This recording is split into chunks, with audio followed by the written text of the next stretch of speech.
Hello guys, again welcome back to my channel. And guys, कैसे हो आप सब लोग? आई होप आप सब ठीक होंगे। गाइस, आज फिर से हम एक और वाटरमेलन की कार्विंग करने वाली, जो कि होने वाली बहुत ही सिंपल और easy carving.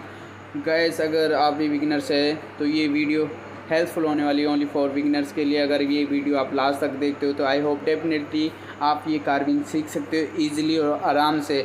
So guys, video आपको पसंद आएगी तो वीडियो को लाइक कमेंट करना ना भूले। विदाउट टाइम वेस्ट के वीडियो को करते हैं स्टार्ट।